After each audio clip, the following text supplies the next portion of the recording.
Okay, this video is going to be about professional portfolios, help you understand a little bit more about those portfolios and what they will do for you. Now, the questions that always come up are, what is a professional portfolio?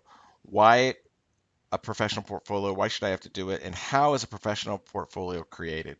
So let's jump right in, talk about these things, talk about the parts of a portfolio, and try to help you with it. So what is a professional portfolio? It's a tool to organize information about you. This is an opportunity for you. It's a brag book. All right. When you go into an interview, most nurses will not go in and say, I am the best thing that you can ever have come in here to be hired, to be interviewed. Look at the great things that I've done. I am sharp.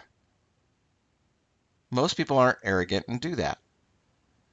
So you have to get past and be able, when you make this book, and then as they're going through this and they're seeing your accomplishments, this book, this portfolio, is now doing that for you. Wow, I didn't know that that she was involved in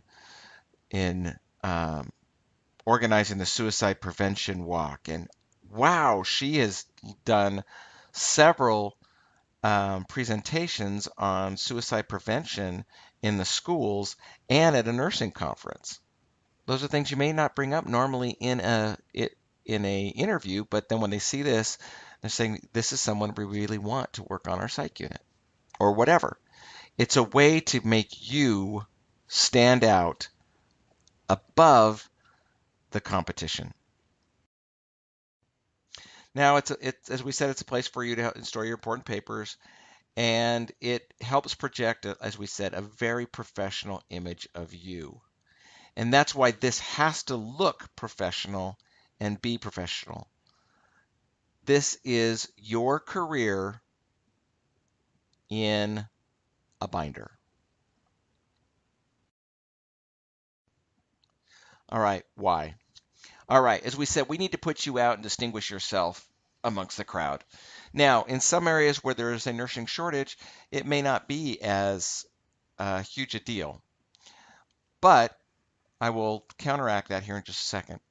But in areas where there is a lot of competition, there are areas of the country where you post a position and no one really wants to leave, and within a couple hours there are 80 applicants. They shut the system down because if they post it for the 3 days, they're going to have 300 or 400 applicants that they have to go through. I've got to find a way to distinguish myself from the competition as I go in for this interview. Whether that's a employees market being hired, or whether it's a manager's market and they're coming in and they get to pick who they want because there is a lot of opportunity to pick from. It also provides proof of what I can do and what I'm competent in.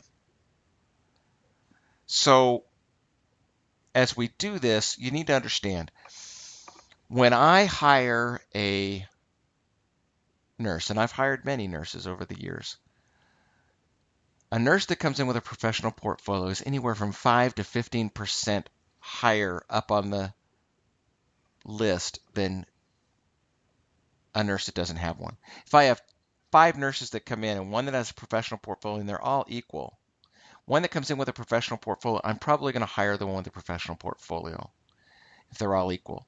If I have 2 employees that are equal and I'm down to a final decision, one brought a professional portfolio and one didn't, usually the one that brought the professional portfolio, the majority of the time will be hired. Because it just lets me see deeper into things that I can't normally see about the individual. And some things I just can't ask because I don't have time.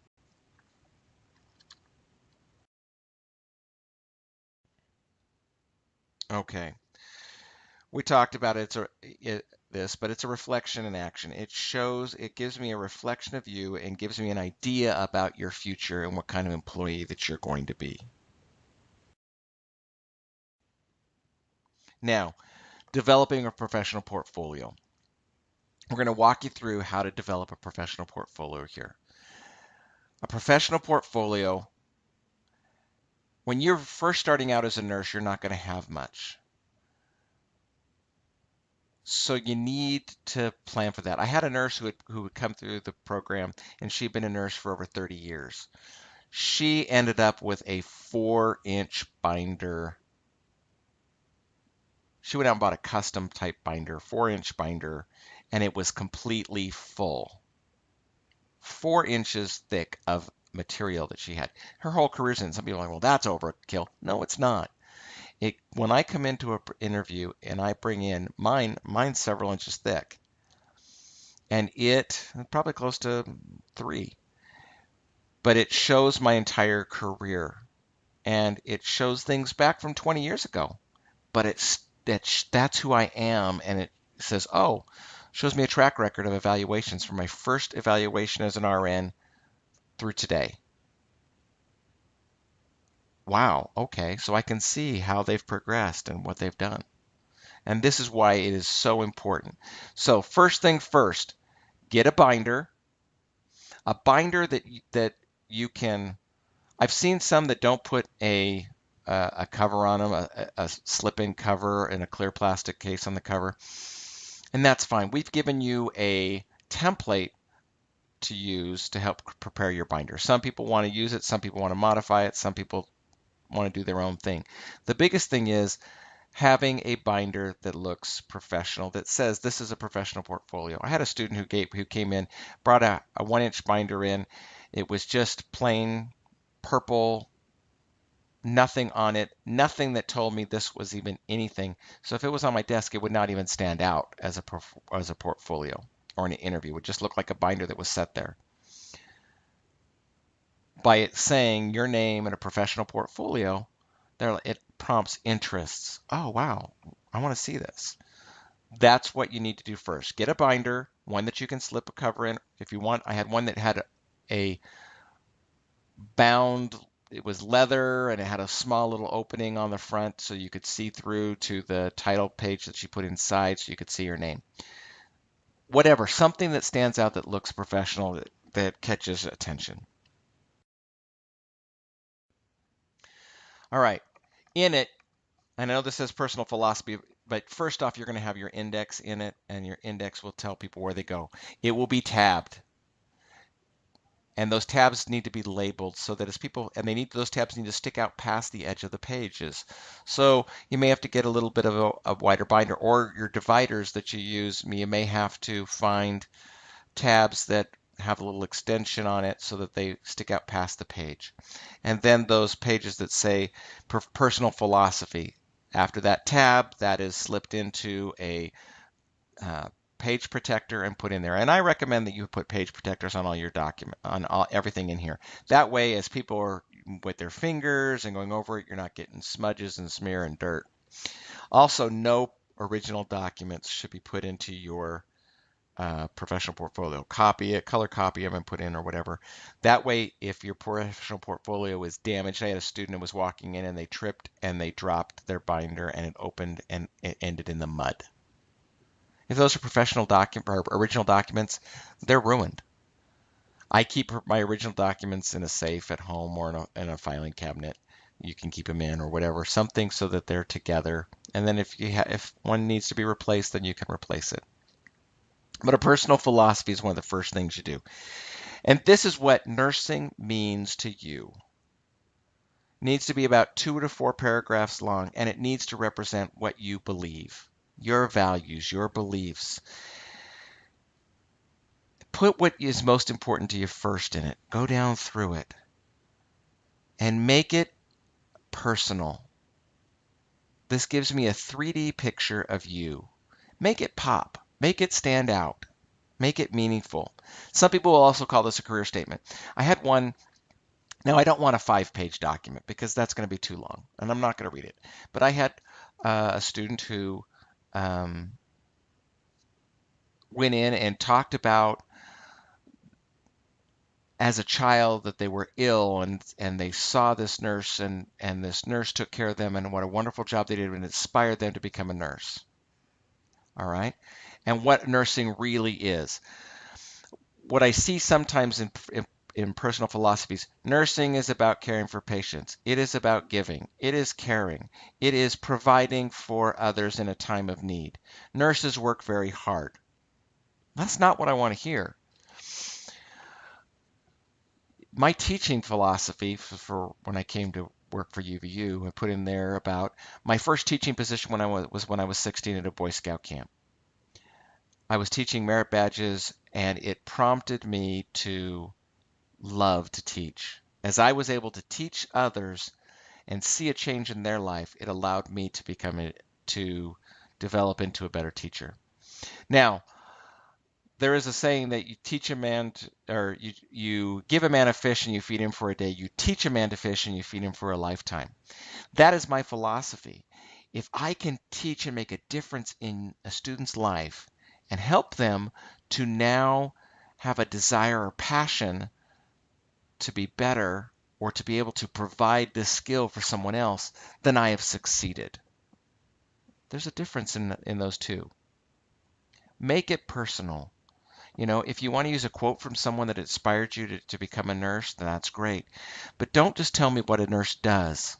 Tell me what a nurse is to you and what makes nursing meaningful to you.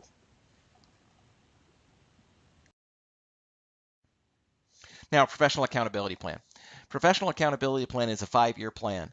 This is a plan that is going to tell me exactly where you're moving with your career over the next 5 years. Now, this is something that every year you're going to update. So as I put my 5-year plan, it'll say 2014. What are you going to accomplish? I don't want to see get experience as a nurse. Look for next job. I want to know what you're going to do. Graduate with BSN. Great. Obtain PALS certification. 2015, Advanced Cardiac Life Support certification. 2016, obtain a position in critical care unit. 2017, GRE, begin looking at CRNA schools. 2017, or 2018, apply for CRNA school. This way, as I come into, as a manager, I'm flipping through it, I see that you have a long-term plan. It's not just, what are your long-term plans? Be a nurse. I want to see what your goals are. Now, is that going to shoo me away from hiring you? No, it tells me you have goals and you have a plan of where you're going with your career. Do I know that I'm going to have you long term? No, but I'm probably going to have you for a couple years. Now, as we said, long term is 12 to 24 months. But if I come into an ICU and I know that ultimately I'm going to be going to a CRNA school, which many do, one of the local hospitals just had 11 in the course of about 6 months leave for CRNA school. Now, well, that's a big hit. But in doing that, I know that you are going to continue to try to improve yourself. You're going to look for educational opportunities. You're going to make yourself better so that you can move on and become better in the profession. And by me helping you do that, I'm helping our profession by giving them better nurses. So my professional accountability plan, make it stand out. Don't just have a paragraph form. Never do paragraphs. Bulleted items. List the year, whatever, no more than 2 or 3 items. Sometimes it'll just be 1 item. Maybe it'll be just attend a National Med-Surg conference, recertify an ACLS. Okay. It tells me what you're looking at doing. Make something stand out. One of the best I ever saw was they put a syringe down the side of the page, and each of the 1cc marks had a year next written out, and then next to it listed the bulleted items. And that still to this day, that's been what, 3 years ago, still stands out in my mind. Whenever I talk about professional accountability plans, in my mind, I see that page. In an interview, if I'm looking through and I see that professional accountability plan and it stands out to me, I'm going to remember your name if I've got 20 interviews, and you're going to stand out even better.